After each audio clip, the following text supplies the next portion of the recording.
इतना लेट? ये सर्विस है तुम्हारे रिजॉर्ट की? सॉरी सर, आपने कैंची मांगी थी, वो तो नहीं मिली। चाकू लेकर आया, इससे काम हो जाएगा।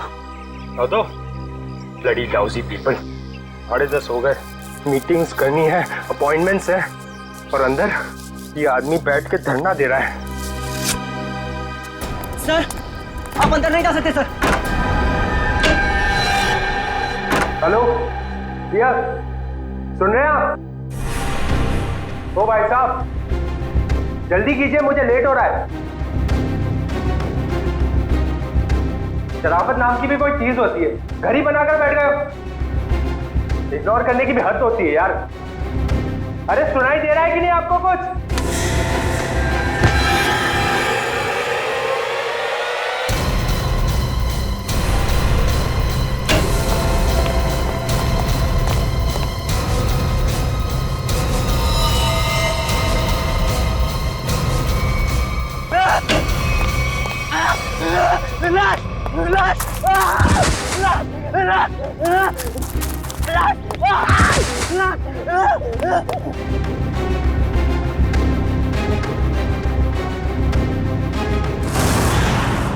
हाँ मैडम, मैं पार्टी में आने की कोशिश करूंगी। कुछ प्रॉमिस नहीं कर सकती, मेरा जॉब ही कुछ ऐसा है यार, कभी भी कुछ भी हो सकता है। ठीक है, चल अब मैं रखती हूँ, बाय। नहीं, बिल्कुल नहीं चलेगा। रात को 1 बजे 2 बजे कोई भी कभी भी आके चले जाएगा। जवान लड़की के घर में रात के टाइम में किसी लड़के का आने का मतलब हम अच्छी तरह से जानते हैं। क्या चल रहा है यहाँ पे? हाँ? और ये रो क्यों रही है? आप इनसे ही पूछिए ना, इसने क्या चाला रखा है यहाँ पे। देखिए मैडम, ये सोसाइटी है और हम सब फैमिली वाले हैं, और ये कैसी कैसी हरकतें करके रखी हैं यहाँ। हरकतें? आपका क्या मतलब है? इसका मतलब ये है कि ये दोनों लड़के रात बिरात इसके घर आते हैं, दरवाजा खटखटाते हैं, शरारत करते हैं। और तुम एक बात कान खोलकर सुन लो, तुम यहाँ से खुद से चली जाओ, नहीं तो हम सब मिलकर तुम्हें जबरदस्ती यहाँ से निकाल देंगे। एक मिनट, शांत हो जाइए आप लोग। कौन है ये लोग? मुझे नहीं मालूम कौन है ये। 2 दिन से मेरी रूम पार्टनर नहीं है और ये लोग रोज रात को आके मुझे तंग करते, जबकि मैंने इनको कभी देखा भी नहीं है। देख जिया, झूठ मत बोल। तू ही हमें बुलाती है और अब पहचानने से मना कर रही है। हाँ, कसम से हमेशा खुद ही फोन करके बुलाती है हमें। देखो, झूठ मत बोलो, मैं तुम लोगों को नहीं जानती हूँ। पता नहीं ये लोग मुझे क्यों बदनाम कर रहे हैं। देखो, झूठ और सच का फैसला कहीं और जाकर करना, समझी? गुप्ता जी, इस बात का फैसला अब अभी कीजिए आप, और अगर आपसे भी नहीं होता है तो हम सब मिलकर इस लड़की का कमरा खाली कर देंगे। प्लीज सर, ऐसा मत कीजिए। देखो, मैं तुम्हें भाड़े पे एक घर देने के वक्त कहा था ना, हमारे सोसाइटी का रूल बहुत सख्त है। क्या बोला था ना? बोला। प्लीज सर, इसमें मेरा कोई कसूर नहीं। फिर भी 2 दिन में मेरी रूम पार्टनर आ जाएगी, तब मैं अपना सारा सामान यहाँ से शिफ्ट कर लूंगी। ओके, 2 दिन का टाइम देता हूँ, लेकिन 2 दिन में रूम खाली हो जाना चाहिए, समझी? तुम दोनों भागो यहाँ से। अरे चलो निकलो। ठीक है जिया, ये तूने अच्छा नहीं किया। हाँ। पहले खुद ही हमें बुलाती है और फिर इंसल्ट करती है। कमाल है यार। चल चल। जिया, रोम, अगर तुम बेकसूर हो तो सच सामने आ जाएगा।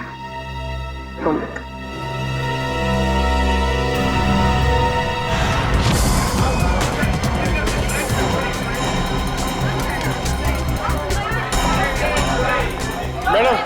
मैडम मेरा बिल बनाइए फौरन। सुनिए जरा शांत हो जाइए। देखिए, यहाँ पर खून हुआ है।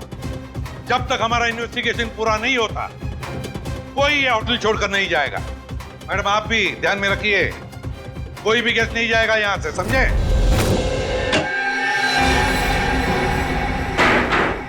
सर बॉडी नहीं है।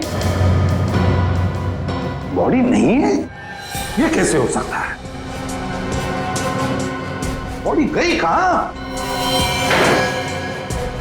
बॉडी कैसे गायब हो गई?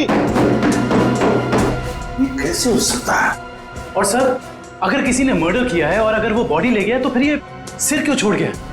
वही तो, अगर सिर यहाँ छोड़ा और लाश कहीं पर लेकर गया तो कोई ना कोई निशान तो होने चाहिए था। किसी ना किसी ने तो देखा होगा, कोई ना कोई तो जगह हो सकती है। कहां गई लाश? हुआ क्या यहाँ पर? नहीं नहीं नहीं नहीं, यहाँ पर जो कुछ भी हुआ है ना संखे, यहीं पर हुआ है, इसी 4 दीवारों के अंदर, इस टीम बॉक्स में, यहीं पर। सर इस सिर को देख के ऐसा लगता है किसी ने बहुत ही बेरहमी से कत्ल किया इसका, लेकिन यहाँ पे एक भी खून का निशान, कोई धब्बा, कुछ भी नहीं है। एग्जैक्टली, अगर सिर कटा है तो खून होना चाहिए था इन दीवारों पर, खून होना चाहिए था इस फर्श पर, लेकिन यहाँ पर खून का कोई भी निशान नहीं, कोई धब्बा नहीं। यहाँ देखो इस बॉक्स में खून का कोई भी निशान नहीं, कोई भी निशान नहीं, ना कोई हथियार का निशान। संखे, सिर कटा हुआ है, लाश गायब है, लेकिन इस पूरे कमरे के अंदर कुछ भी निशान नहीं, कमरा सुथरा साफ है। इसका मतलब कुछ ना कुछ तो गड़बड़ जरूर है, कुछ ना कुछ तो गड़बड़ जरूर है बॉस। सर, सर जिसका खून हुआ है उसके दोस्त बाहर आए हुए। ठीक है, तुम चलो, मैं आता हूं। संखे, देख ले इस कमरे का एक एक कोना कोना छान वाले, देख ले कुछ मिलता है क्या। देखता हूँ। सर ये रहे। आप लोग रजित के दोस्त हैं? जी सर। आखिरी बार कब मिले थे रजित? सर आज सुबह ही मुलाकात हुई थी। तो क्या कुछ फर्क लगा आपको रजित के बर्ताव में?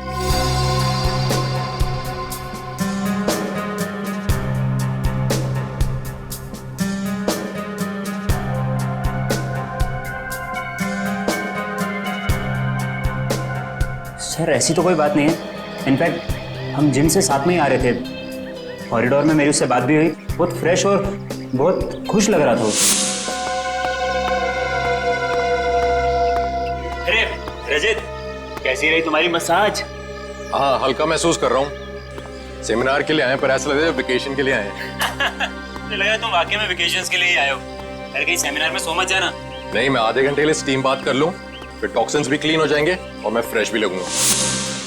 सर उसके बाद हम दोनों यहाँ स्टीम रूम में आए और वो स्टीम रूम का अटेंडेंट रिकी, सर रिकी ने ही स्टीम रूम तैयार किया था रजित के लिए। Good morning sir. Good morning Ricky. 10 बजे का अपॉइंटमेंट है मेरा। Yes sir. सर आप साइन कर दीजिए। Thank you sir. आइए सर।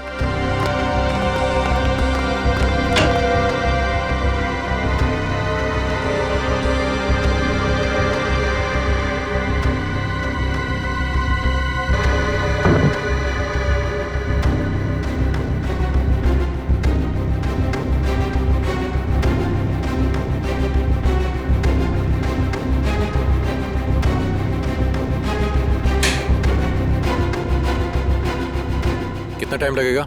सिर्फ 25 मिनट। चल रजित एंजॉय कर, ब्रेकफास्ट में मिलते हैं। चल ठीक है, ओके। स्टीम रूम का अटेंडेंट रिकी। रिकी, ये स्टीम रूम का अटेंडेंट रिकी कहाँ है? जरा बुलाओ उसे।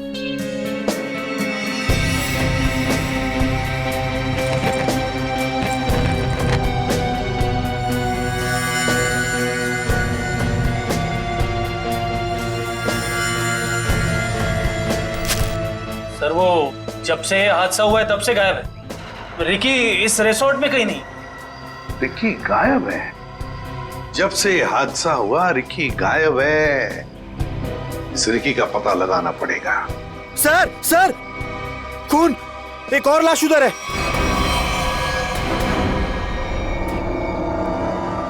ये हो क्या रहा है आपके होटल में? हाँ, एक सिर मिला है जिसकी लाश गायब और अब ये दूसरा खून। सर मैं तो खुद परेशान हूँ, ये क्या हो रहा है मुझे समझ नहीं आ रहा सर। अब बाहर फेरिए।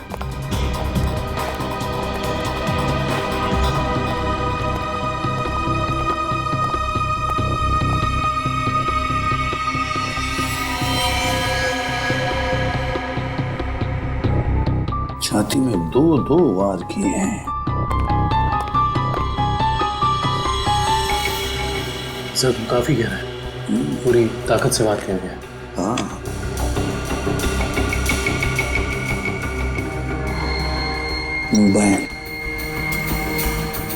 Correct sir. देखो फिंगरप्रिंट चेक करो इस पर।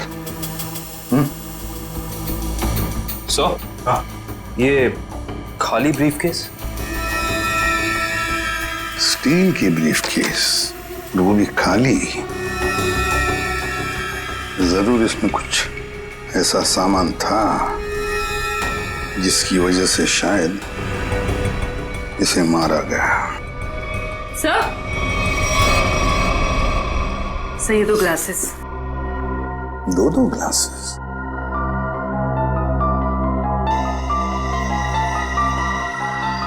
लिपस्टिक वगैरह के तो कोई मार्क नहीं, लेकिन एक बात तो पक्की है कि यहां पर इसे मिलने कोई आया तो था जरूर।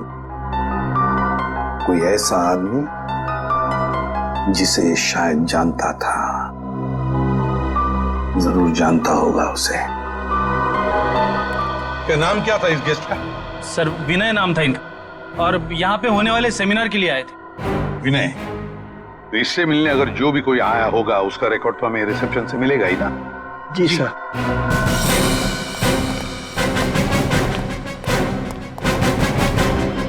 देखो, विनय के बारे में और कुछ जानना चाहते हैं हम लोग। ये विनय कब आया था यहाँ पर? अब सर, मिस्टर विनय ने आज सुबह ही चेक इन किया था हमारे रिजॉर्ट में, करीब 8 बजे। 8 बजे? जी। अकेले ही आया था या कोई साथ में भी था उसके? अब नहीं सर, वो अकेले ही थे। उनके रूम में कोई बाहर से विजिटर आया था? नहीं सर, बाहर से तो कोई नहीं आया था, लेकिन उनके सेमिनार से उनके रूम में कोई गया हो तो उसका पता नहीं हमें। अच्छा, विनय के बारे में कुछ खास बात याद आती है तुम्हें? मेरा मतलब है कुछ भी, यू नो। आपके रिसोर्ट में इस ब्रीफकेस के लिए कोई पर्सनल लॉकर है? आई एम सॉरी सर, हमारे रिजॉर्ट में ऐसी कोई फैसिलिटी नहीं है। ओके। हाँ सर, उनके पास एक छोटा सा स्टील का ब्रीफकेस था जिसे वो कुछ ज्यादा ही संभाल के रख रहे थे, और उसके लिए उन्होंने पर्सनल लॉकर के बारे में भी पूछा, बट सर हमारे रिजॉर्ट में ऐसी फैसिलिटी नहीं है। स्टील का ब्रीफकेस? लगता है ये वही स्टील का ब्रीफकेस है जो हमें उसके बेड पर से मिला है। जरूर उसके अंदर कोई कीमती, कोई इंपॉर्टेंट सामान होगा। सर, ऐसा भी तो हो सकता है कि इस विनय की मौत का यही कारण हो। हाँ सर, विनय के रूम में कोई होटल के बाहर से नहीं, होटल के अंदर से आया था, और दोनों साथ में ही बैठे थे। सर। हाँ करण। सर, इस फोन पर जो फिंगरप्रिंट थे उसे उठा लिया सर। Very good. देखते हैं आखिरी फोन किसका था। पार्टनर, जरूर किसी पार्टनर ने फोन किया था विनय को। पता लगाना पड़ेगा है कौन ये पार्टनर।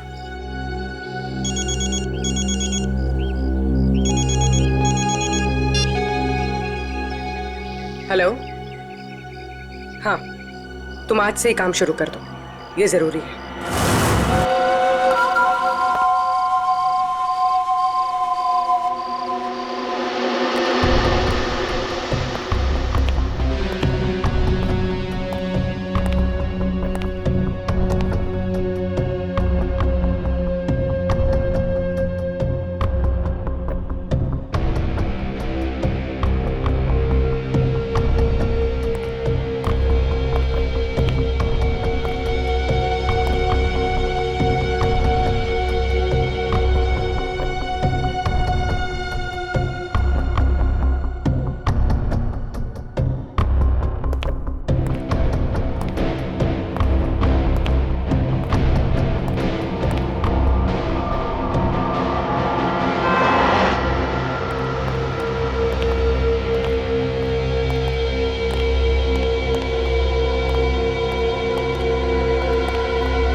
जिया,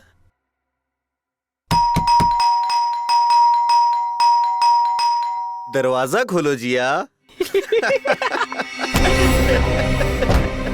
जिया, जिया, जिया दरवाजा खोलो वरना तोड़ देंगे हम, बता रहे हैं हम बस। ये इन लोगों का रोज का नाटक है।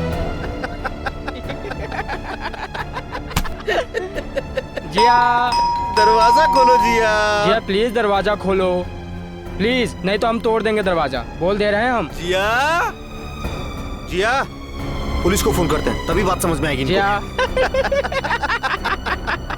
दरवाजा खोलो जिया। जिया,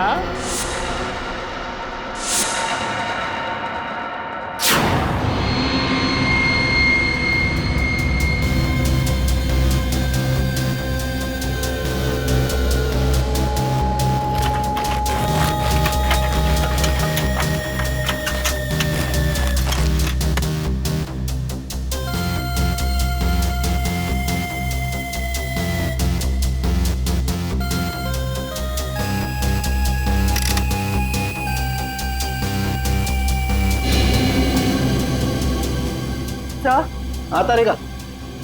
सर इसकी खोपड़ी में एक अजीब बात है। अच्छा,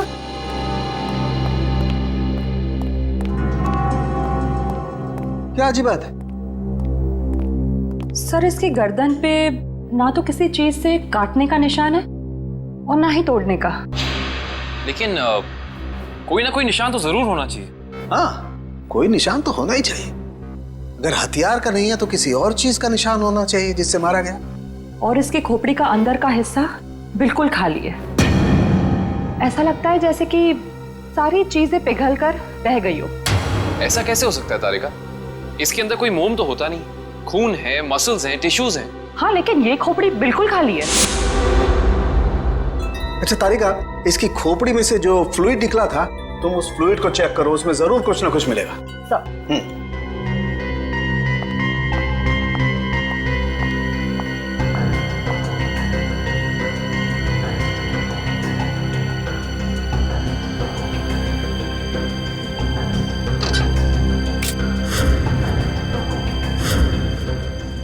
हाँ?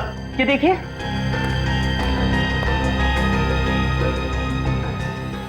अरे एसिड! इसकी खोपड़ी के अंदर एसिड! सर इसका मतलब है एसिड या किसी केमिकल से इसके सर के अंदर के हिस्से और इसके शरीर को पिघला दिया गया और फिर स्टीम बॉक्स के ड्रेन पाइप से बाहर निकाला गया। हाँ, और वो भी 30 मिनट के अंदर। सर ये कैसे हो सकता है?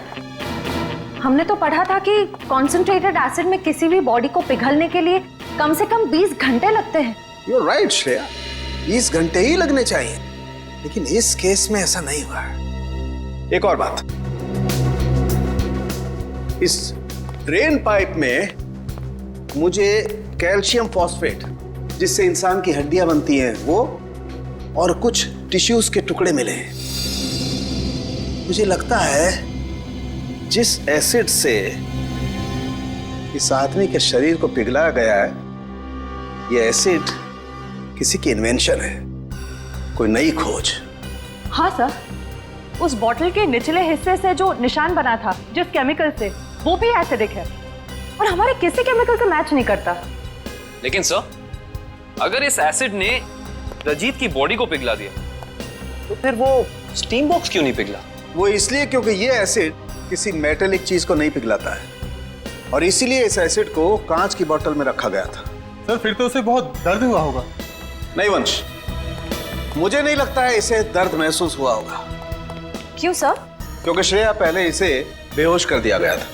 मतलब पहले इसे बेहोश किया गया, फिर मारा गया, उसके बाद स्टीम बॉक्स की ड्रेन पाइप से बहा दिया गया। बहुत ही डरावना और भयानक तरीका है किसी की जान लेने का। हाँ, और बहुत ही अजीब भी। ये सब कैसे किया गया होगा, ये कौन सा एसिड है, ये सब पता लगाने के लिए मुझे थोड़ा वक्त लगेगा। लेकिन सर, अगर ये किसी का आविष्कार है, नई खोज है, तो जाहिर सी बात है उसने इसके पेटेंट को रजिस्टर करवाया होगा। बिल्कुल करवाया होगा। इंटरेस्टिंग। इसका मतलब जिसने भी पेटेंट रजिस्टर करवाया है उसकी सारी इंफॉर्मेशन हमें गवर्नमेंट ऑफिस से मिल सकती है।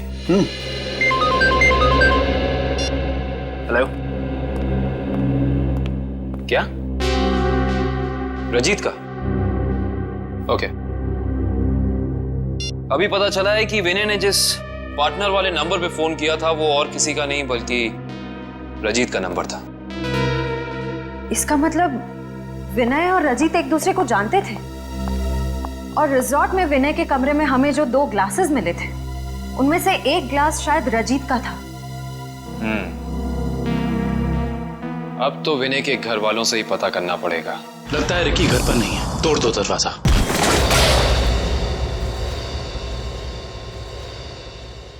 चेक करो।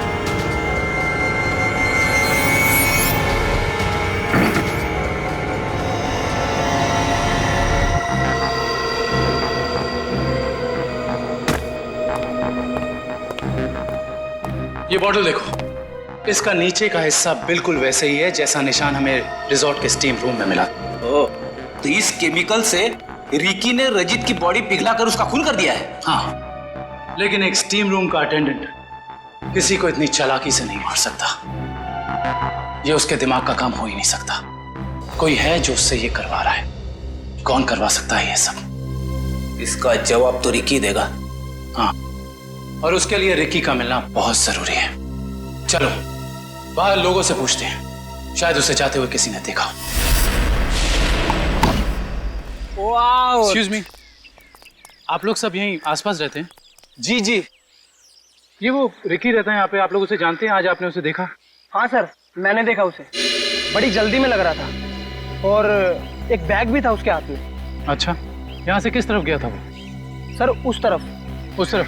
हाँ सर, एक ट्रक आया और रिकी उस पर बैठ के निकल गया। थैंक यू, चलो उस डायरेक्शन में देखते हैं।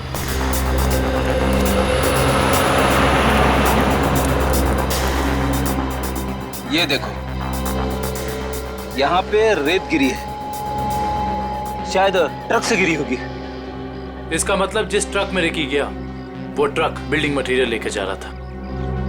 यहाँ आसपास कुछ कंस्ट्रक्शन चल रहा है, ढूंढना पड़ेगा।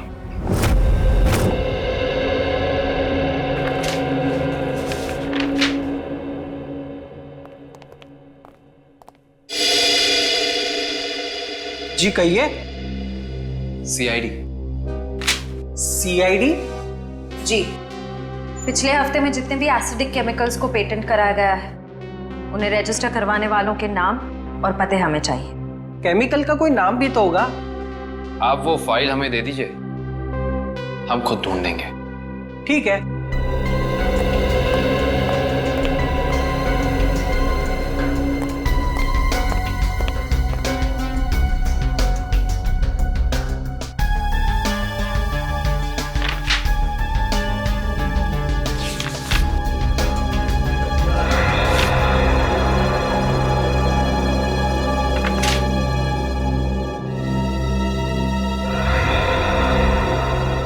ये देखो, ये एसिड हाइड्रोवर्क्स नाम की एक कंपनी ने रजिस्टर कराया है और इस कंपनी के मालिक हैं रजित और विनय। इसलिए विनय के सेल फोन पे रजित का नंबर पार्टनर के नाम से सेव था। रजित अपने खोज से मरा और उसका पार्टनर विनय एक बंद कमरे में मरा हुआ मिला। इंटरेस्टिंग। ये केस तो और भी ज्यादा उलझता जा रहा है। नैना जी, हमें भी बहुत दुख है विनय की मौत का। हम आपका ज्यादा वक्त नहीं लेंगे। हाँ, लेकिन आपसे थोड़ी जानकारी चाहिए हमें। मुझे तो अभी भी समझ नहीं आ रहा कि विनय से किसी की क्या दुश्मनी हो सकती है। बेहद शरीफ और मिलनसार इंसान थे मेरे विनय। अच्छा, ऐसा कोई हादसा या कभी उनकी किसी के साथ कोई तू मैं हुई हो या कोई दुश्मनी, कुछ याद है आपको? दुश्मनी तो कोई नहीं थी, पर हाँ, कुछ दिनों से उन्हें कुछ धमकी भरे फोन जरूर आ रहे थे। धमकी? कौन थे ये लोग? मालूम नहीं, पर मैंने बहुत समझाया उन्हें कि उन्हें जाके पुलिस में कंप्लेन कर देनी चाहिए, पर उन्होंने मेरी एक ना सुनी। कहते रहे कि कोई मजाक कर रहा होगा। सीरियसली लिया ही नहीं इस बात को। नैना जी, आप हमें हाइड्रोवर्क्स के बारे में क्या बता सकती हैं? हमारी इंफॉर्मेशन के हिसाब से विनय और रजीत दोनों पार्टनर्स थे और इन दोनों ने मिलकर एक बहुत ही खास केमिकल की खोज की थी। देखिए, मैं बस इतना जानती हूँ कि वो दोनों साथ में काम कर रहे थे, बस। देखिए नैना जी, उसी केमिकल का इस्तेमाल करके पहले किसी ने रजीत को और फिर विनय को मार डाला। ऐसा कैसे हो सकता है? वो केमिकल तो विनय अपने साथ लेकर जाने वाले थे, एक ब्रीफकेस में। उन्हें सेमिनार में कुछ पेपर सबमिट करने थे और वही उन्हें रजित से भी मिलना था। अच्छा नैना जी, क्या पहले कभी ऐसी कोई घटना हुई है जिससे हमें कोई सुराग मिल सके? ऐसा कुछ खास तो नहीं, पर हाँ, कॉलेज के दिनों में जब वो जूनियर कॉलेज में पढ़ते थे तब कुछ तो केस हुआ था जिसकी वजह से उन्हें कॉलेज से रेस्ट्रिकेट कर दिया गया था। अच्छा, वो केस क्या था, कुछ उसके बारे में पता है आपको? देखिए मैं ज्यादा कुछ नहीं जानती, पर बस इतना पता है कि कुछ तो केस हुआ था जिसकी वजह से उन्हें रेस्ट्रिकेट कर दिया गया था बेवजह। कौन सा कॉलेज था ये? GRN college. Thank you. Vinay और रजीत के खून का इस कॉलेज की घटना से क्या संबंध है, पता करना पड़ेगा।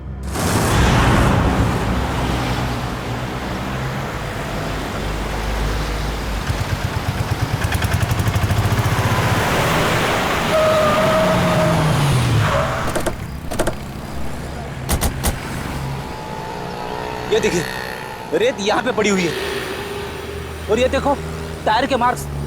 इसका मतलब ट्रक यहाँ पे आके रुक गया था, लेकिन ये कंस्ट्रक्शन का काम भी तो बंद है। यही वजह है कि अब हमें ये पूरी जगह चेक करनी होगी। आओ अंदर चलकर देखते हैं।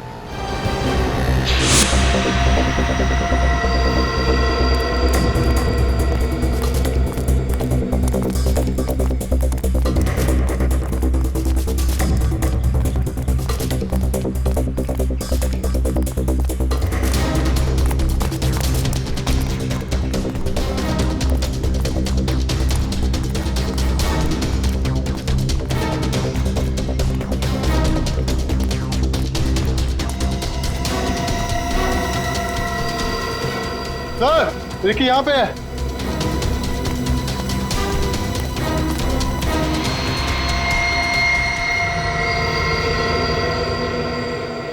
रिकी, रिकी, ये तो ठंडा पड़ गया। हाँ सर, इसकी स्किन भी कड़क हो गई है। पहले से हॉस्पिटल पहुंचाओ।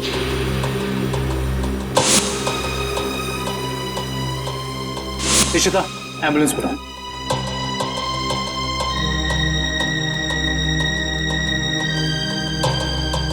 इसके शरीर पे जेल जैसा कुछ लगा हुआ है, जिसकी वजह से इसका शरीर अकड़ गया होगा। और ये देखिए, आसपास के पत्थरों पे भी जेल जैसा ही है। ये देखो,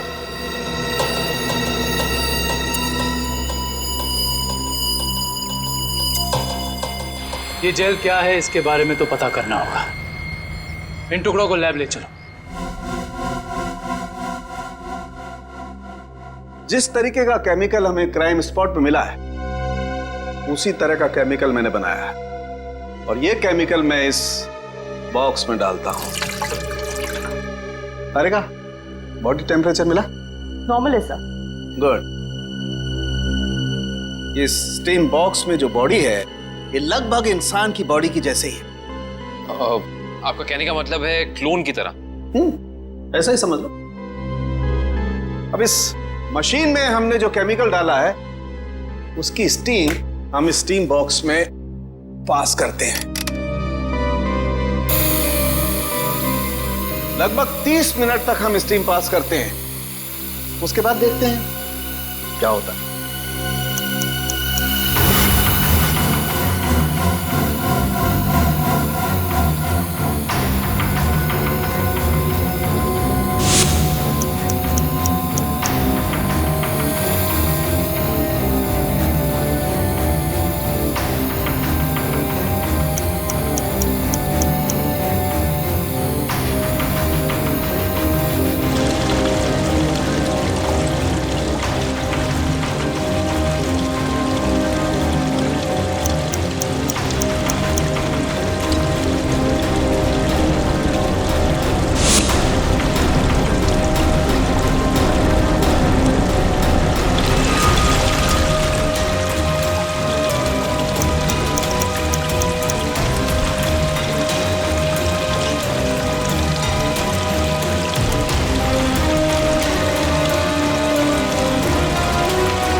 गजब हो गया सर, 30 मिनट में पूरी बॉडी डिसॉल्व हो गई। हाँ निखिल, ये केमिकल बहुत पावरफुल है। थोड़ी सी मात्रा में पूरी की पूरी बॉडी पिघल करके बह जाती है। रिकी की बॉडी भी इसी केमिकल की वजह से फ्रीज होकर के अकड़ गई थी। आई सी, बहुत ही खतरनाक केमिकल है ये।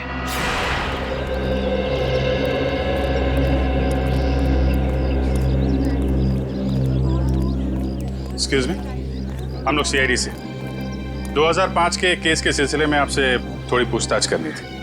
2005? ये तो बहुत पुराना केस है, लगभग 9 साल पुराना। आप रमेश जी से पूछिए, वो यहाँ के सीनियर हैं। Thank you. रमेश जी, हम लोग सीआईडी से 2005 में एक घटना हुई थी जिसमें रजित और विनय का नाम आया था। रजित और विनय? सर, क्या है कि हर साल इतने लड़के लड़कियां आते हैं तो नहीं, उस केस में इन दोनों लड़कों को रेस्ट्रिकेट किया गया था। रेस्ट्रिकेट? अरे हाँ, याद आया। उस साल कॉलेज के एक स्टूडेंट की मौत हो गई थी और इन दोनों लड़कों का नाम भी उस केस से जुड़ गया था। काफी बवाल हुआ था। ये स्टूडेंट कौन था और उसकी मौत कैसे हुई? मैडम, बहुत अजीब तरीके से हुई थी। ये किस्सा लेबोरेटरी में हुआ था।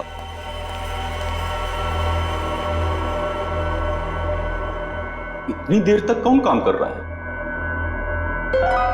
कौन काम कर रहा है?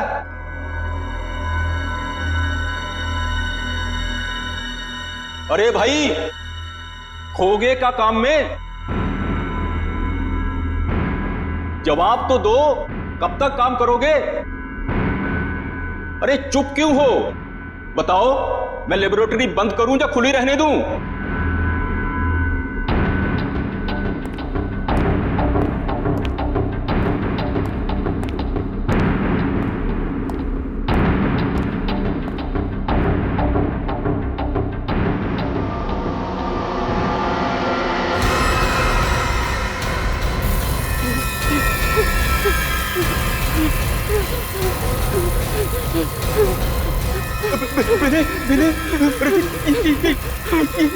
ये देखो संपत को क्या हो रहा है?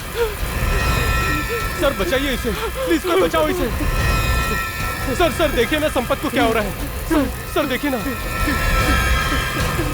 क्या कुछ करो भाई। सर क्या हो रहा है, देखिए ना सर बहुत भयानक था वो। ऐसा मैंने पहले कभी नहीं देखा था। एक आदमी खड़ा था और खड़े खड़े पिघल गया। संपत नाम था उसका, पुलिस केस भी हुआ था और विनय और रजित को रेस्ट्रिकेट किया गया था। इस केस से जुड़ी सारी फाइलें चाहिए हमें। हेलो, कहाँ? कौन से रेस्टोरेंट? ठीक है, मैं पहुंचती हूँ, नजर रखना।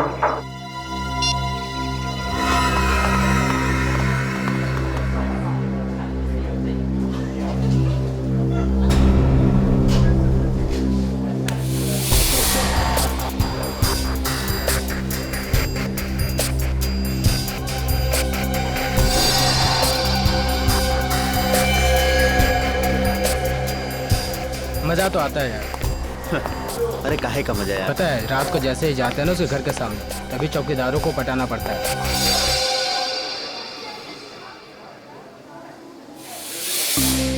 मैडम, आप यहाँ कैसे?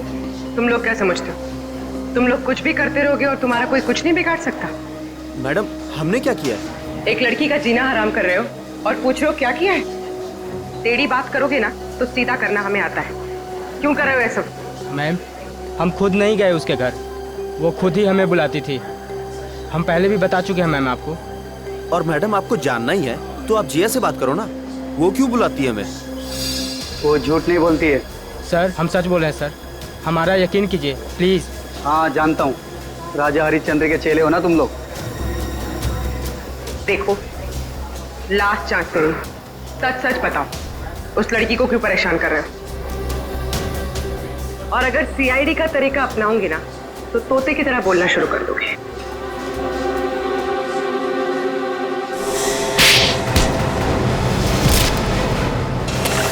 Yeah!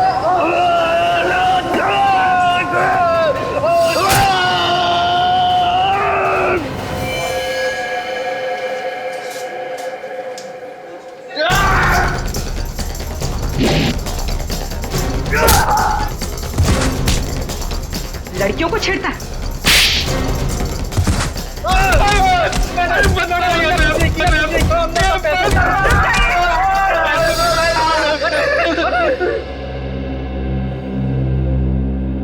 किसके कहने पे किया ये सब? एक्सपेरिमेंट हो रहा था साइंस लैब में 2005 में और बेस्ट इन्वेंशन करने वाले को स्कॉलरशिप मिल रही थी। ये तो स्टूडेंट पिघल के मर गया था संपत। इसने एक स्पेशल एनेस्थीसिया बनाया था बेहोश करने की दवा, जो किसी भी मसल को 5 मिनट के लिए फ्रीज कर सकती थी। और ये रजित और विनय, इन्होंने एक ऐसा केमिकल बनाया था जो किसी भी चीज को 30 मिनट के अंदर पिघला सकती थी। सर ये देखिए।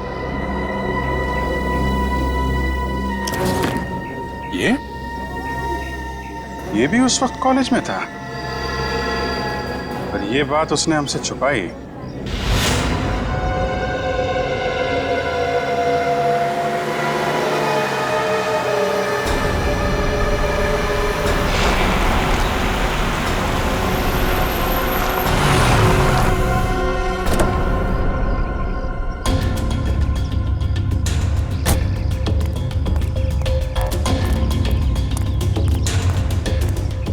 पैसे लिए?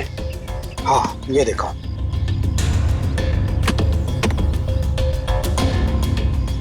अब खुश? गुड। ये रहा तुम्हारा सामान।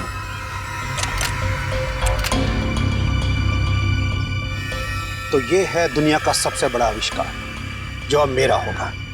बिल्कुल तुम्हारा है। Thank you. Welcome.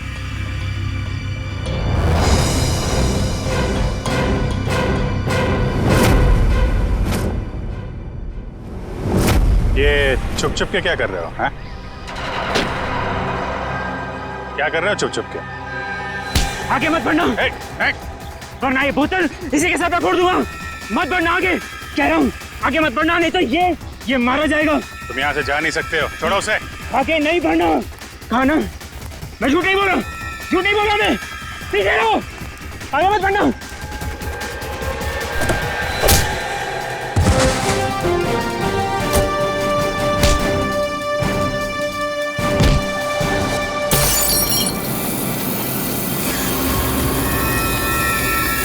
Rishabh, hospital लेकर आओ जल्दी।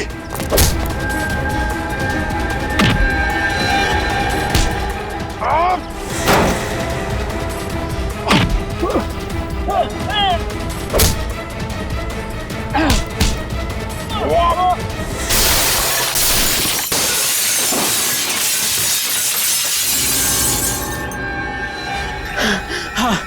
मैं नहीं मारा उसे। विनय और रजित के केमिकल का इस्तेमाल करके मैंने संपत को लैब में मार डाला। अरे तेन, तुम यहाँ क्या कर रहे हो?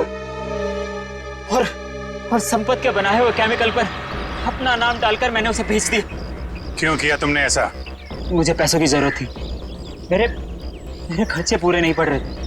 और जब मुझे पता चला कि संपत ने एक ऐसे केमिकल का आविष्कार किया जिससे बॉडी फ्रीज हो जाती, उसकी इंटरनेशनल मार्केट बहुत ज्यादा थी, उससे वो केमिकल हासिल करने के लिए मैंने उसे भी मारा। रजित और विनय को उन्हीं के खोजे हुए केमिकल से मार दिया और केमिकल बेच के पैसा कमाना चाहते थे, क्यों? हाँ। और इसमें वो स्टीम रूम का अटेंडेंट रिकी, उसने तुम्हारी मदद की थी। हाँ, लेकिन मैंने उसे पैसे दिए थे। इस बॉटल का सारा केमिकल स्टीम बॉक्स में डाल देना। जैसे ही काम खत्म हो जाए इस बॉटल को गायब कर देना। चलो। हाँ, समझ गया। चलो निकलो। मैंने पहले विनय को मारा।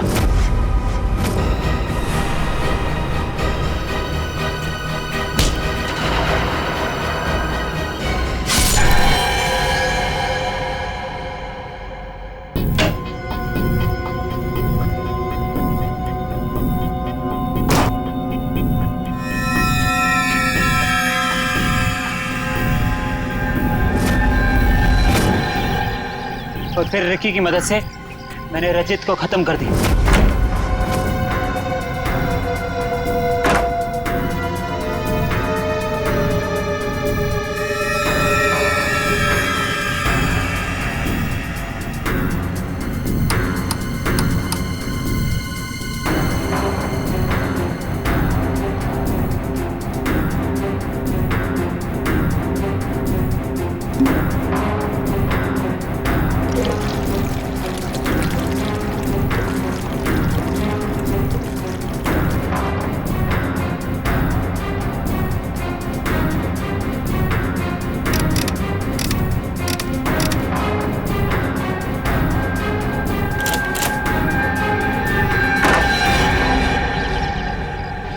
रिकी तो तुम्हारा साथी है ना, फिर उसे मारने की कोशिश क्यों की तुमने?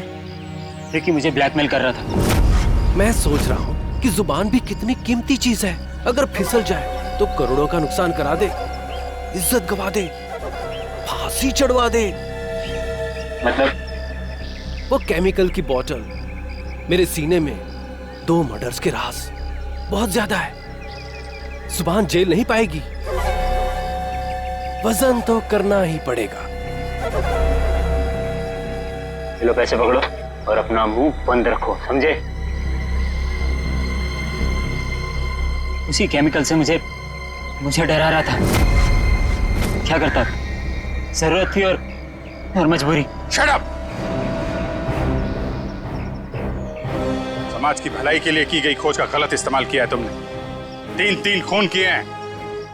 तुम जैसे लोगों के लिए कानून ने भी एक खोज की है, फांसी। आप लोगों को जरा सा भी एहसास नहीं हुआ कि आप लोग सब मिलकर एक अकेली लड़की के साथ इतनी नाइंसाफी कर रहे थे? कोई इस तरह से परेशान करता है किसी को? बोलिए। सॉरी मैडम, ये रमेश जी को अपना फ्लैट बेचना था और उन्हें अच्छा बायर भी मिल गया था, इसीलिए सब। और मैडम, जिया घर खाली करना भी नहीं चाह रही थी और उसके लीज एग्रीमेंट को खत्म होने में अभी टाइम था। मैडम, ये रमेश जी ने एक दिन आकर हमें अपनी तकलीफ बताई और हमसे हेल्प मांगी। तो आप लोग ने मिलकर ये ड्रामा किया, एक लड़की के कैरेक्टर पर कीचड़ उछाला। आप लोग ऐसा कर कैसे सकते? और रमेश जी, आप पैसों के लालच में इंसानियत भूल गए। सॉरी मैडम, मुझसे गलती हो गई, अब ऐसा नहीं होगा। जिया अब यहीं रहेगी, इसी फ्लैट में। जिया, मुझे माफ कर दो, I am really sorry. Please sir, sorry बोल के मुझे शर्मिंदा मत कीजिए। थैंक यू मैम, आपने मेरी बहुत हेल्प की, वरना मैं अपने पेरेंट्स के पास वापस चली जाती। देखो जी, कभी घबराना मत, अपने हक और अपने सम्मान के लिए हमेशा लड़ना, समझे? Best of luck. Thank you. अंश,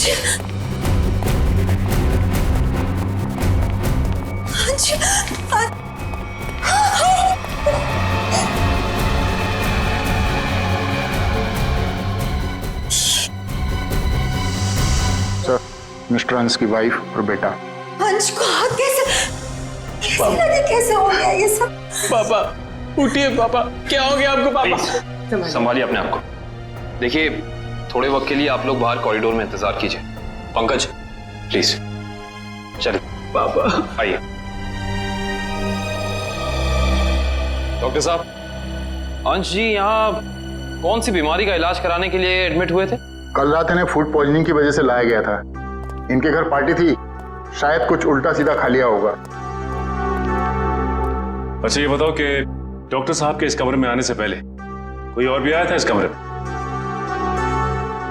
हाँ सर, 2 लोग आए हुए थे। एक कमरे की साफ सफाई करने वाला और दूसरा बिस्तर की चादर बदलने वाली। ये अंश कुमार, इस अंश कुमार की कुंडली निकालनी होगी। जहां तक मुझे याद आता है कि बहुत सारे काले कारनामों में शामिल था।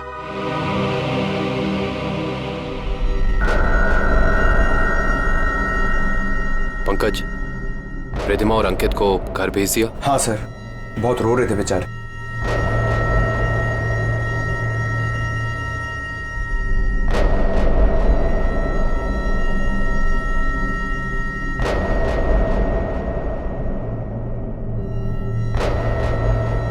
वैसे सालुंके साहब, आपको क्या लगता है आग किस वजह से लगी? मेरी बात छोड़ो सचिन, तुम बताओ, तुम लोगों को क्या लगता है भाई? सालुंके साहब, अगर हमें पता होता तो हम आपको क्यों बुलाते? देखा तारिका, इन लोगों ने तो हाथ खड़े कर दिए। अरे प्रद्युमन तो कहता था तुम लोग सुपर कॉप हो यार।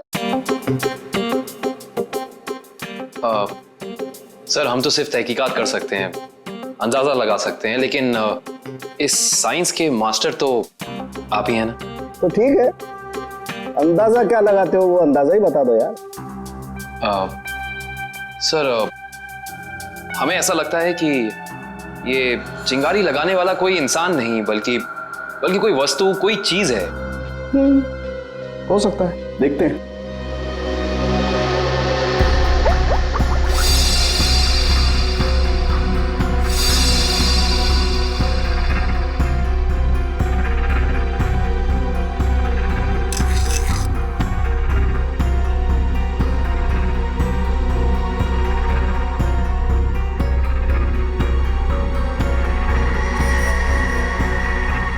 ये बात है। क्या बात है सर? अंश की इस चमड़ी के टुकड़े पर मुझे 2 किस्म के केमिकल मिले। एक का नाम कोजू और दूसरे का चिलिंगफी। कोजू और चिलिंगफी? ये केमिकल के नाम या कोई चाइनीज रेस्टोरेंट के? पंकज, मजाक में। और ये दोनों केमिकल जब आपस में मिल जाते हैं तो एक तीसरा केमिकल बनता है जो बहुत ही आसानी से आग पकड़ लेता है अगर उसे एक निश्चित मात्रा से ज्यादा ऑक्सीजन मिल जाए तो। और जैसे ही डॉक्टर साहब ने इस कमरे का दरवाजा खोला, यहाँ का ऑक्सीजन लेवल बढ़ गया और अंश का शरीर खुद ब खुद जलने लगा। इसका मतलब अंश की बॉडी पे ये केमिकल हॉस्पिटल के किसी अंदर वाले ने लगाया है। अंदर वाले ने। देखिए, आप बेवजह हम पर शक कर रहे हैं। हम भला अपने मरीज की जान क्यों लेंगे? डॉक्टर साहब, हम भी यही जानना चाहते हैं कि आपने किसके कहने पे वो केमिकल अंश की बॉडी पे लगाया? देखिए, मैंने मिस्टर अंश को छुआ तक नहीं। मैं तो एक एक दवाइयां उनके बॉडीगार्ड के सामने देता था। अगर आपने नहीं छुआ तो किसने किया है? किसने स्पंजबात दिया उसे? देखिए, मिस्टर अंश यहाँ पर फूड पॉइजनिंग के इलाज के लिए आए थे, तो स्पंजबात देने का तो सवाल ही नहीं उठता। मैं कह रहा हूँ ना कि हम में से किसी ने भी उनकी बॉडी के ऊपर कोई केमिकल नहीं लगाया। अच्छा, तो आप ये कहना चाहते हैं कि डॉक्टर सालुंके गलत कह रहे हैं? जी नहीं, मैं ये बिल्कुल नहीं कह रहा हूँ। मैं सिर्फ इतना कह रहा हूँ कि मैंने या मेरे किसी भी स्टाफ ने उनकी बॉडी के ऊपर कोई केमिकल नहीं लगाया है। 2 लोग आए हुए थे, एक कमरे की साफ सफाई करने वाला और दूसरा बिस्तर की चादर बदलने वाली। माय गॉड, कहीं वो केमिकल उस चादर पे तो नहीं लगा हुआ था जो अंश के कमरे में बिछी हुई थी? डॉक्टर साहब, ये सारी बेडशीट कहाँ रखी जाती? देखिए सर, यहाँ पर सारे रूम नंबर्स लिखे हुए हैं और उस कमरे के रूम के अनुसार वहाँ की बेडशीट और बाकी का सामान रखा हुआ है। सर, ये अंश के रूम का लॉकर है।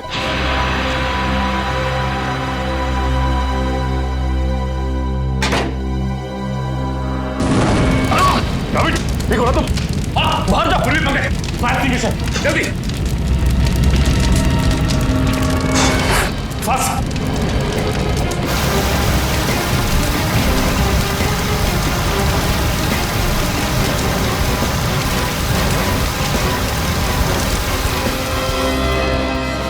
काबिल लगता है थोड़ा केमिकल रह गया था इसमें।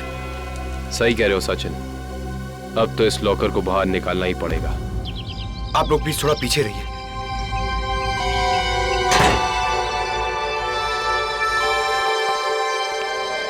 सर, प्लीज संभाल के।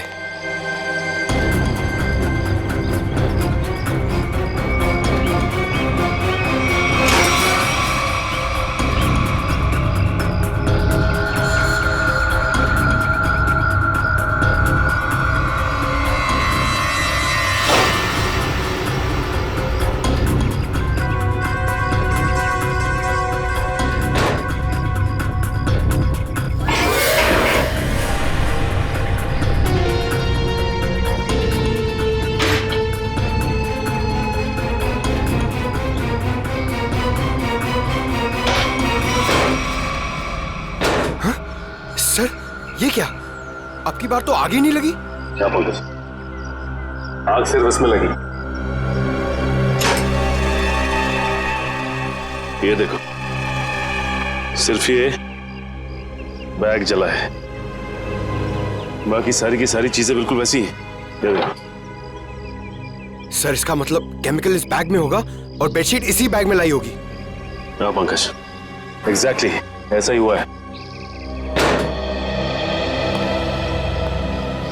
डॉक्टर साहब, ये वही लेडी है ना जिन्होंने अंश के कमरे में वो चादर बिछाई थी? जी सर, शीला।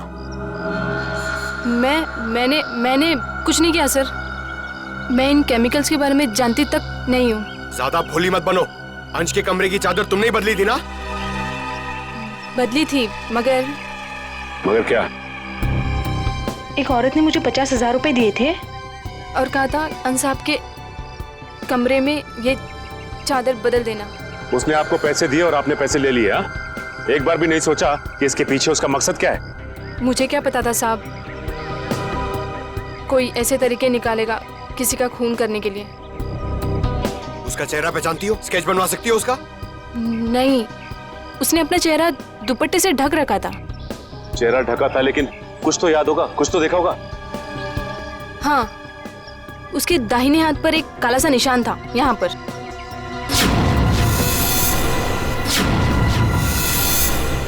ठीक है, आप लोग जा सकते हैं। जी सर। अंश को फूड पॉइजनिंग हुई उसके घर पे, जिसके बाद वो हॉस्पिटल में एडमिट हुआ। और कमाल की बात है कि हॉस्पिटल में आने के बाद वो जल के मर गया। कुछ तो गड़बड़ है।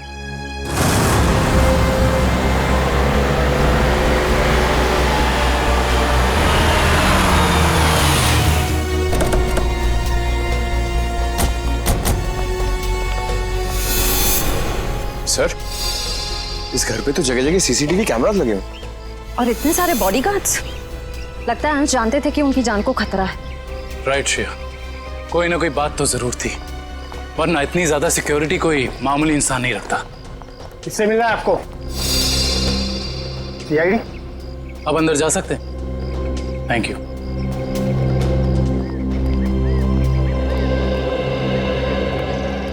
सर, ये घर तो बड़ा आलीशान है।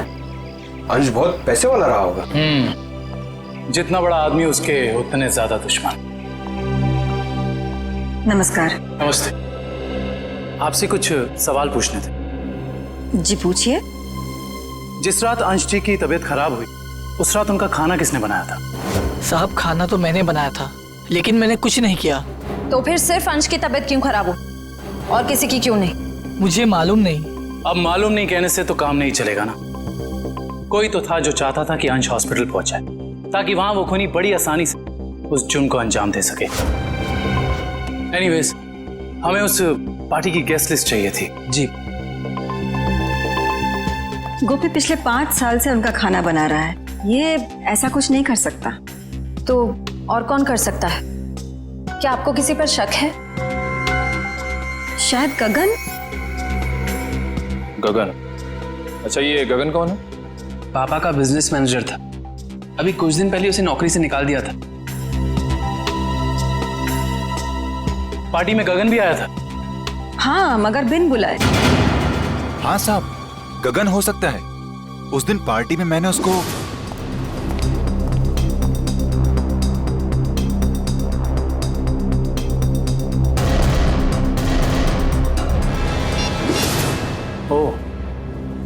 तो अंश गगन पे चिल्ला रहे थे। हाँ साहब, पर म्यूजिक की आवाज बहुत तेज थी। मैं समझ नहीं पाया कि साहब गगन को क्यों डांट रहे थे। मगर अंश ने गगन को नौकरी से क्यों निकाला था? पता नहीं, मगर जरूर कोई बड़ी बात रही होगी जो उन्होंने अपने 10 साल पुराने एम्प्लॉय को एक ही झटके में काम से बाहर निकाल दिया। गगन को नौकरी से क्यों निकाल दिया था, इसका जवाब ढूंढना होगा। क्या अंशी की मौत हो गई है? जी हाँ, और हमें शक है कि उनकी मौत में आपके पति गगन का हाथ है। ये क्या कह रहे हैं आप? गगन अपनी जान दे सकते हैं, पर वो किसी की जान लेने की कभी सोच भी नहीं सकते। सोचा नहीं, बल्कि कर दिया। बहुत ही लंबी चौड़ी प्लानिंग के साथ गगन ने अंश को हॉस्पिटल में ही जला दिया। आपको कुछ गलतफहमी हुई है, गगन ऐसे नहीं है। वो ऐसा नहीं है तो कैसा है, वो तो उनसे मिलने के बाद ही पता चलेगा। वो कब तक वापस लौटेंगे? मुझे नहीं पता। मैंने पुलिस स्टेशन में उनके गुमशुदा होने की रिपोर्ट भी लिखवाई है। कल से वो गायब है। बुरा मत मानिएगा मैडम, लेकिन मुजरिम अक्सर खून करके ऐसे ही फरार हो जाते हैं। बार बार उनको मुजरिम कह करके उनका अपमान मत करिए। अगर उनको जुर्म करना ही होता तो वो अंश जी की बात मान करके अंकित को मार ना देते। एक मिनट, क्या कहा आपने? अंश जी ने गगन को अपने बेटे अंकित का खून करने का काम सौंपा था, पर गगन ने साफ इनकार कर दिया और इसी वजह से उन्होंने गगन को नौकरी से निकाल दिया। ओह, तो इस वजह से गगन को नौकरी से निकाल दिया गया। पर कोई बाप अपने ही बेटे को मरवाना क्यों चाहेगा? सर नहीं सर, ऐसा नहीं हो सकता। आप प्लीज कह दीजिए झूठ है। मेरे पापा मुझे मारने की प्लानिंग कभी कर ही नहीं सकते। हम जानते हैं ये बात आप लोगों के लिए काफी धक्का पहुंचाने वाली है। गगन की पत्नी झूठ बोल रही है। अपने पति को बचाने के लिए कुछ भी मनगढ़ंत कहानी बना रही है वो। अंश जैसा पिता अपने इकलौते बेटे को मारने की कैसे सोच सकता है?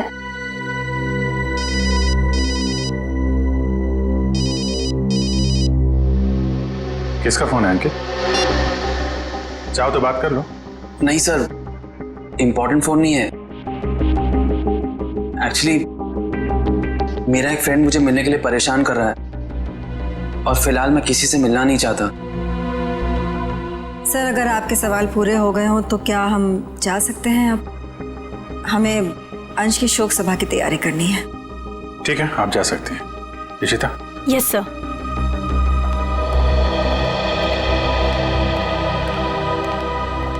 सर, जब जब अंकित का फोन बज रहा था तब उसका रवैया कुछ अजीब सा नहीं हो गया? लग तो रहा था कुछ छुपा रहा है। नजर रखो इस पे।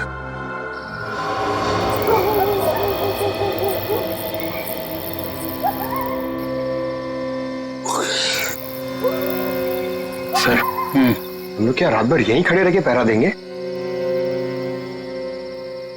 रात बहुत काम की चीज होती है पंकज।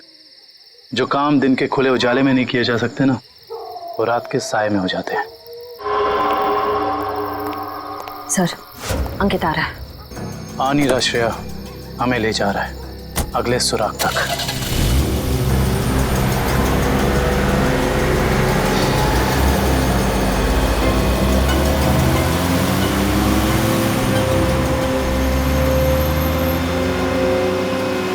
Let's go.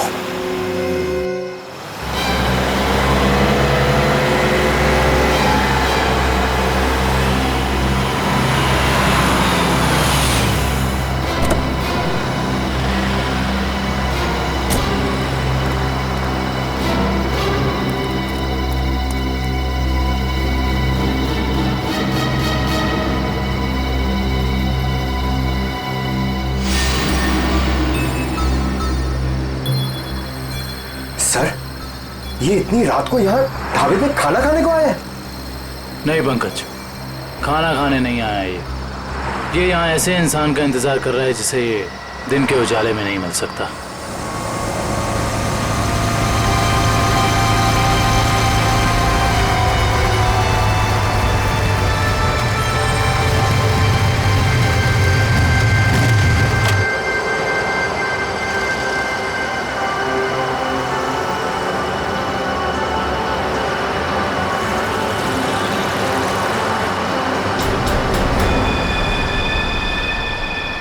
सर, मैंने तो सोचा ये लड़का होगा, ये तो लड़की निकली।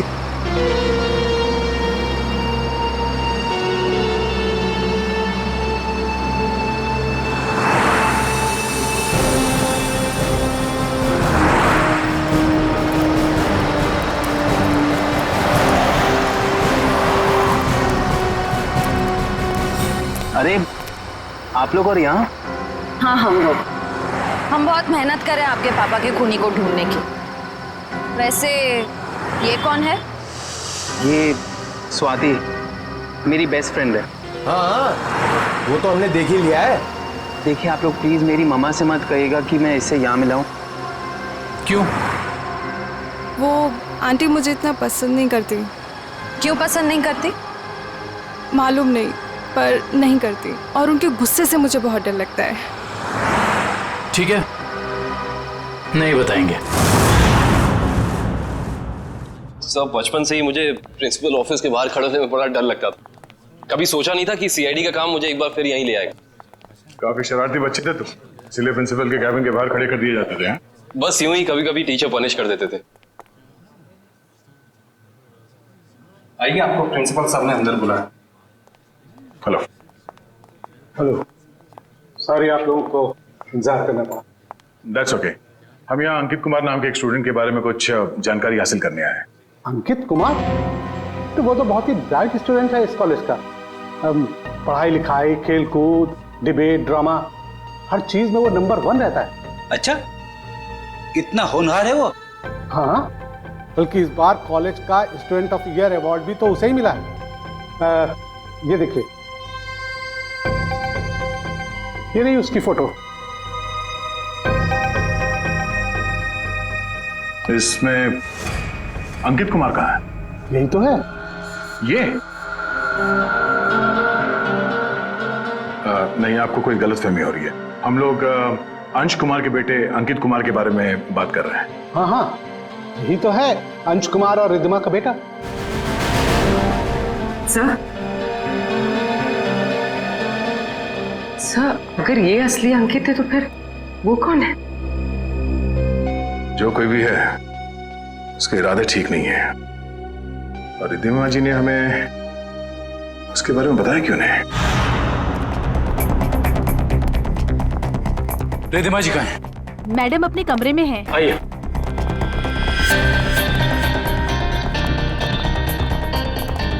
मैडम सीआईडी वाले आए हुए हैं। मैडम। रिद्धिमा जी।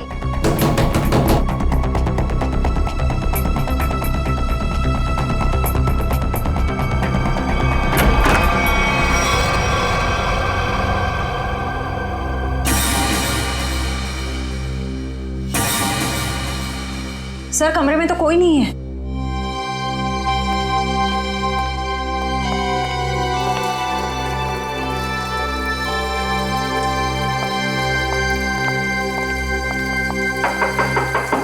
रिद्धिमा जी।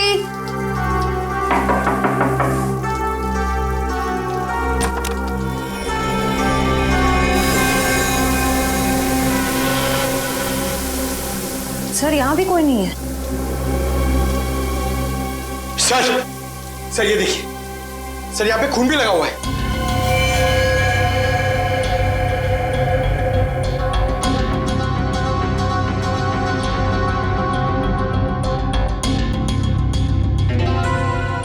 शायद रिद्धिमा जी का किडनैप हो गया है। इन टुकड़ों को देख के तो यही लगता है कि उनकी किडनैपर के साथ हाथापाई हुई होगी। अंकित कहाँ है? बुलाओ उसे। अंकित बाबा तो आज सुबह घर से बाहर चले गए हैं। निखिल, अंकित को फोन लगाओ। इस कमरे में इतना कुछ हो गया और किसी को भनक तक नहीं लगी। फायदा क्या घर में इतनी सिक्योरिटी का? अच्छा ये बताओ कि खिड़की के पीछे की तरफ भी कैमरा लगा है ना? जी सर। मुझे उसकी फुटेज देखनी है।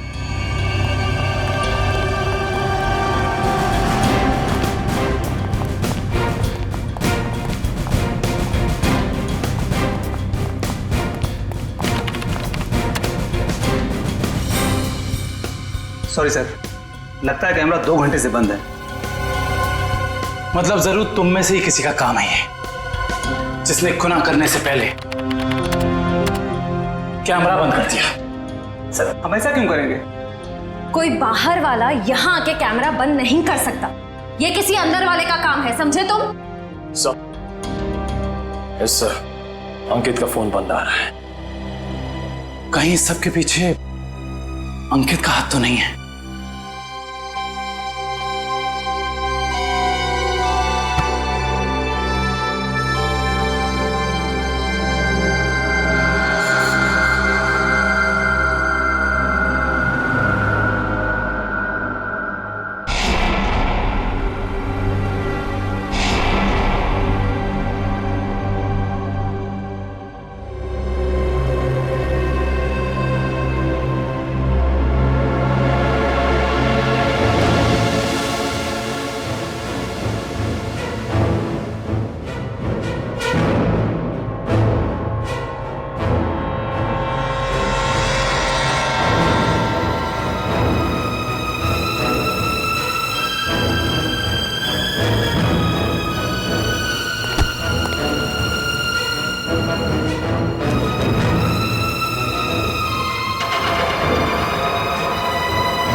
रिद्धिमा जी, रिद्धिमा जी, मैडम जी,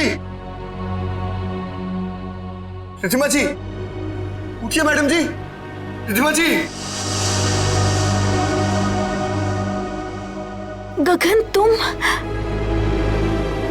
मुझे यहाँ कहाँ लेकर आए हो? मेरे पति को मार दिया, आप मुझे भी मारोगे? नहीं, ये आप क्या कह रही हैं? मैंने तो अंश साहब का नमक खाया है, उनके लिए जान दे सकता हूँ। मैं मारने का तो मैं सोच भी नहीं सकता। तो फिर कौन लेकर आया मुझे यहाँ पर? क्यों आए हम? शायद उसी ने जिसने हम दोनों को किडनैप किया है। तुम भी? जी हाँ, मैं भी आप ही की तरह इस चारदीवारी में कैद हूं। हे भगवान, उसका अगला निशाना कहीं मेरा राज तो नहीं? तो तुम हो राज, अंश और रिधिमा जी के असली बेटे। जी सर, मुझे तो अब तक यकीन नहीं कि पापा इस दुनिया में नहीं रहे। रब्बी ने तो मुझे इस बारे में कुछ बताया तक नहीं। लेकिन रिधिमा जी ने ये बात छुपाई क्यों तुमसे? उसी वजह से जिस कारण से उन्होंने मुझे दुनिया से छुपा कर रखा और अंकित को अपना बेटा बना लिया। लेकिन ऐसी भी क्या वजह थी जिसने एक माँ बाप को अपने बेटे से दूर कर दिया?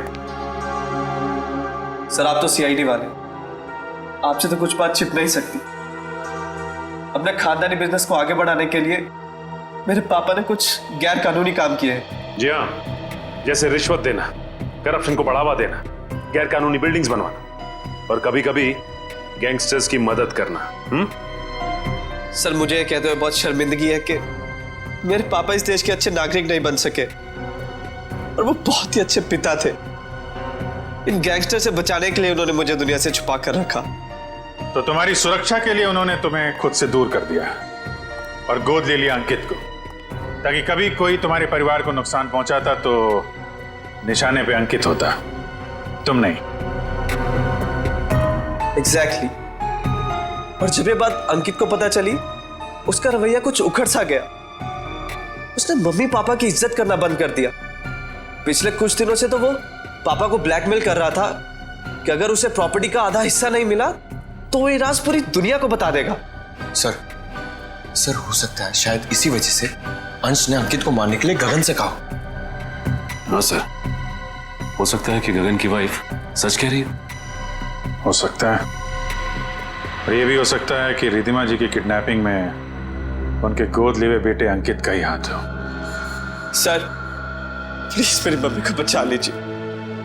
मैं पहले ही अपने पापा को खो चुका हूं, मम्मी को नहीं खोना चाहता। घबराओ मत, कुछ नहीं होने देंगे मेरी रिधिमा जी को। अंकित के पोस्टर पूरे शहर में लग चुके हैं, कोई ना कोई उसे जरूर देख लेगा। हेलो, कहाँ? चिंचोली क्रॉसिंग? आप कौन बोल रहे हैं? हेलो हेलो सर, गुमनाम कॉल आया, कह रहा था कि चिंचोली क्रॉसिंग पे हम लोग कुछ जरूरी बात करनी है। जरूरी बात करनी है? फिर तो मिलना पड़ेगा।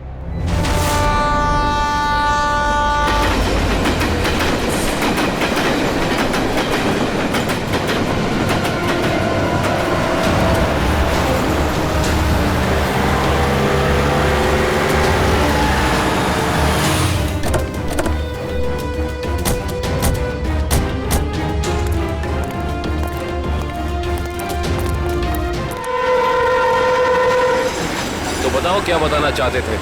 सर, मैंने आपको फोन इसलिए किया था क्योंकि जिस आदमी का आपने पोस्टर लगाया है उसे मैंने कहीं देखा है सर। तुमने पक्का ध्यान से देखा ना? वो अंकित ही है। हाँ सर, वो अंकित ही था। कहाँ देखा है उसे? सर, अगर मैं आप लोगों को बताऊंगा तो कहीं मैं मुसीबत में न पड़ जाऊं सर। देखो, तुम्हें कुछ नहीं होगा। तुम बताओ, तुमने कहाँ देखा था अंकित को? सर, मैंने उसे हसनपुरा की चौल में देखा था सर। हसनपुरा चौल?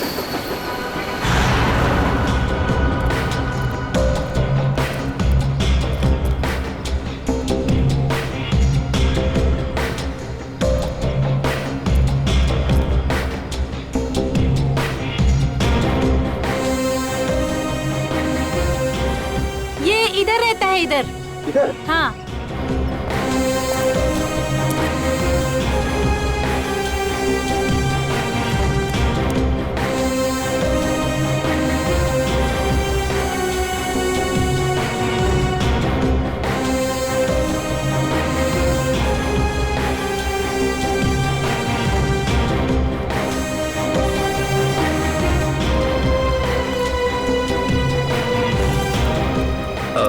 आपने इसे कहीं देखा है? हाँ, उस तरफ रहता है। Thank you. सर, पता चल गया, अंकित उस घर में आता जाता था।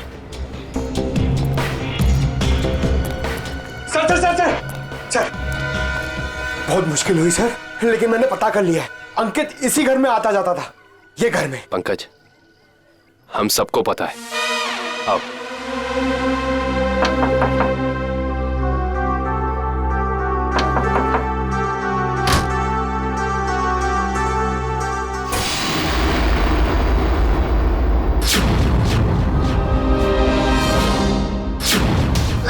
आप लोग? हाँ, हम लोग। सर यहाँ? हमें एक बॉडीगार्ड की जरूरत थी, तो सोचा क्यों ना तुमसे मिल लिया जाए। क्या मजाक करते हैं साहब? सीआईडी को कब से बॉडीगार्ड की जरूरत पड़ने लगी? जब से तुम जैसे बॉडीगार्ड गुनाह करने लग गए। जिस परिवार ने तुम्हें अपनी सुरक्षा के लिए रखा था, तुम उसे ही नुकसान पहुंचा रहे हो। ये क्या कह रहे हैं साहब आप? अंकित क्यों आता था यहाँ? अंकित बाबा यहाँ नहीं आए। हमसे झूठ बोलने का कोई फायदा नहीं है। सीआईडी से ना कोई बच सका है और ना बच पाएगा, इसलिए कह रहे हैं सब सच सच बता दो। हम जान चुके हैं कि अंकित अंशी का बेटा नहीं है। बताओ क्या सच है? बोलो क्या सच है? बताता हूँ। दरअसल में अंकित का असली बाप मैं हूँ। तुम? हाँ, अंश साहब मेरे बेटे को गोद लेना चाहते थे और मैं भी अपने बेटे के सुनहरे भविष्य के लिए उन्हें मना नहीं कर सका। मगर तुम्हारे अंकित ने जिस थाली में खाया उसी में छेद किया। पहले अंश को मार डाला, फिर रिद्धिमा को किडनैप कर लिया। नहीं साहब, मेरा बेटा ऐसा नहीं कर सकता। मैं उसे अच्छी तरह जानता हूँ।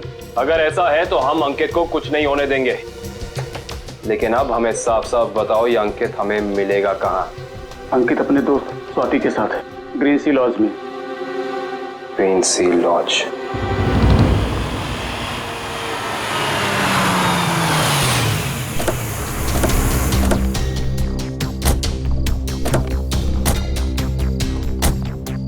सर, ये अंकित की गाड़ी है, अंदर चल के चेक करते हैं।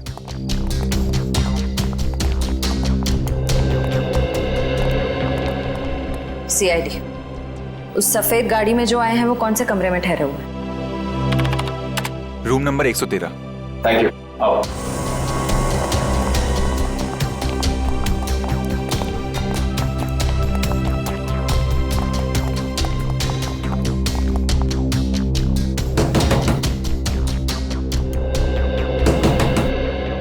कौन है?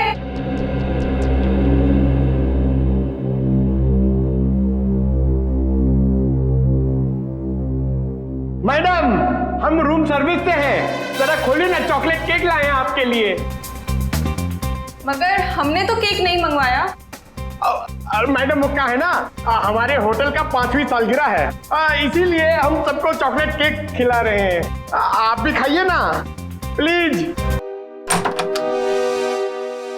सीआईडी,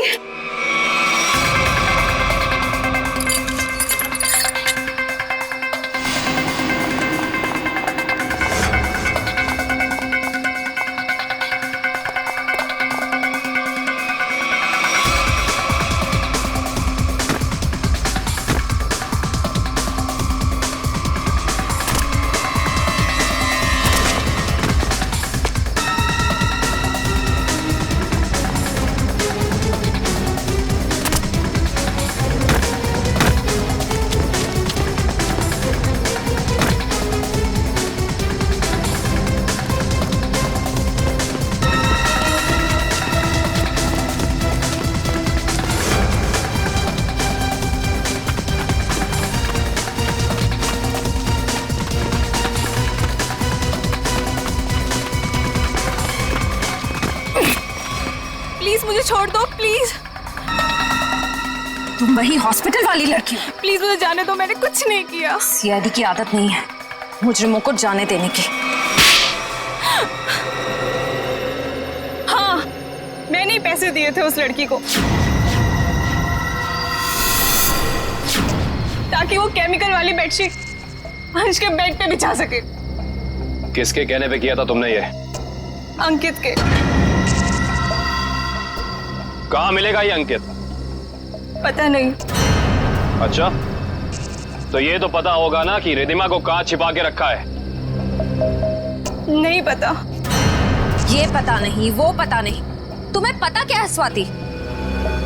गगन कहाँ है ये पता है मुझे। I see। तो और क्या क्या पता है तुम्हें?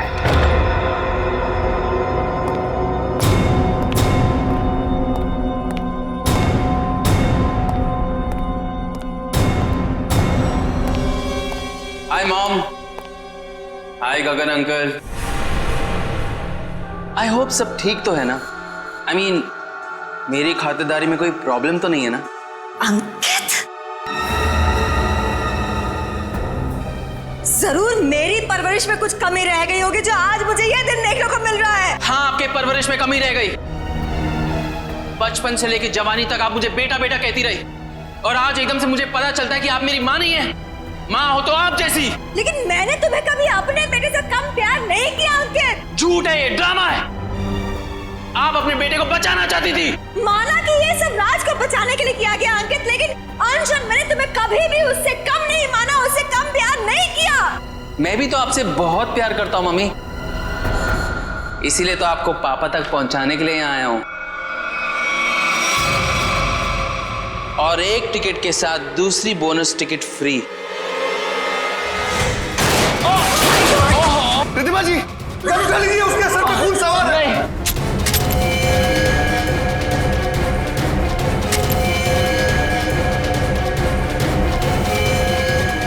गगन, ये पकड़ो, पकड़ो।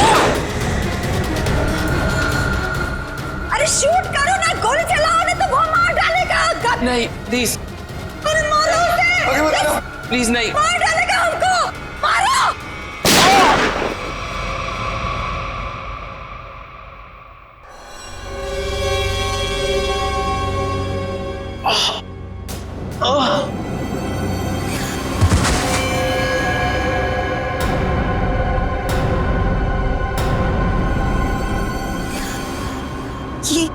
ये क्या क्या क्या तुमने उसे मार डाला?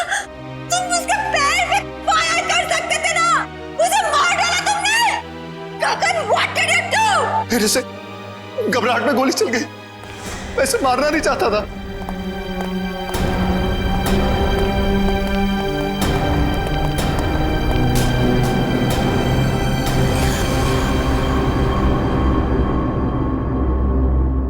ये तो मर गया। क्या ये सब? हाँ? कैसे हुआ ये?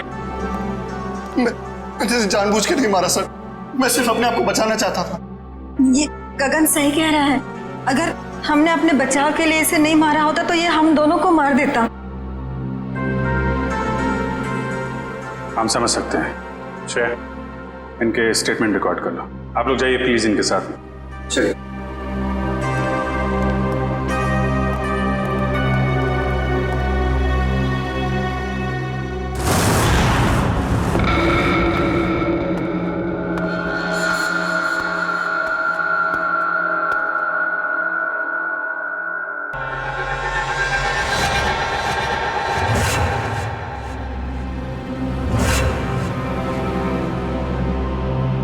मम्मी, मम्मी, मम्मी,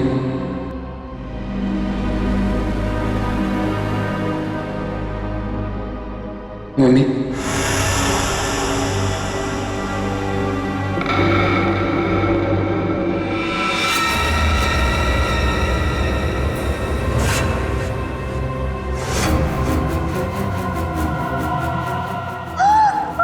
आपने मेरे साथ ऐसा क्यों किया? हमने मेरे साथ ऐसा क्यों किया मम्मी? क्यों मुझे धोखा दी?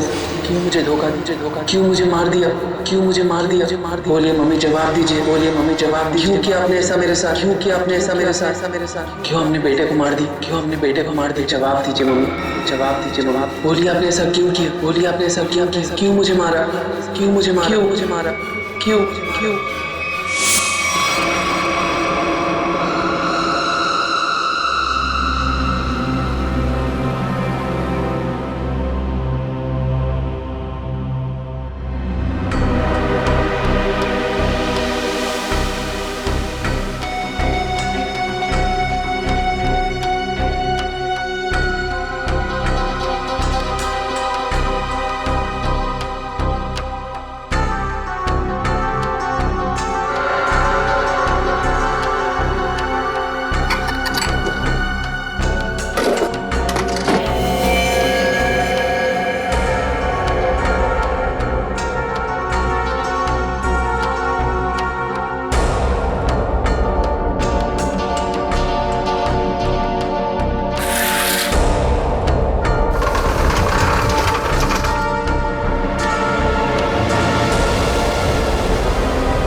तुम जिंदा कैसे हो गए?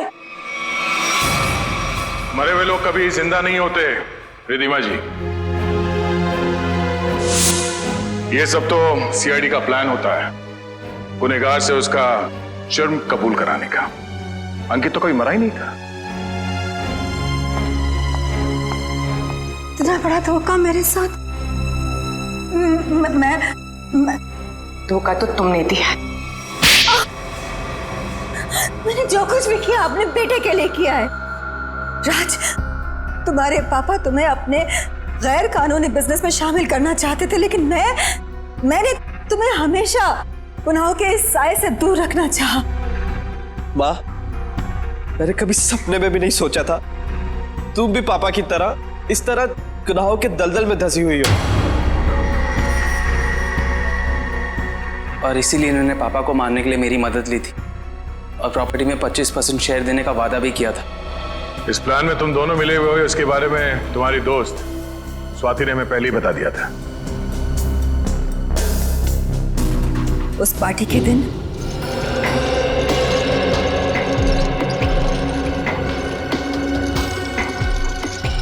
ओह माय गॉड, कितना ऑयली खाना लेकर जा रहे हो साहब के लिए?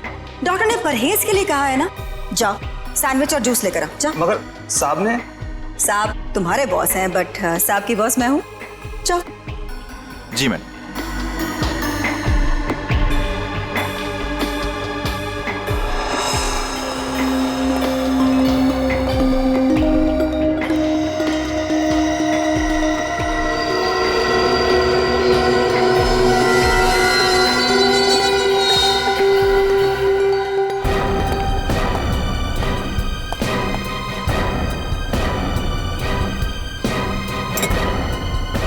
गुड, तुम जाओ, मैं साहब को खाना खिला दूंगी। जी मैं कभी सोच भी नहीं सकता था कि आप ऐसा करेंगे। खुद गुनाह किया और मुझे फंसा दिया। तो और क्या करती? तुम्हें पता चल गया था कि अंकित अंश को मारना चाहता है, इसीलिए मैंने आखिरी वक्त पर सारी बाजी पलट दी। और उस पलटी बाजी में मेरी भी बलि चढ़ा दी थी।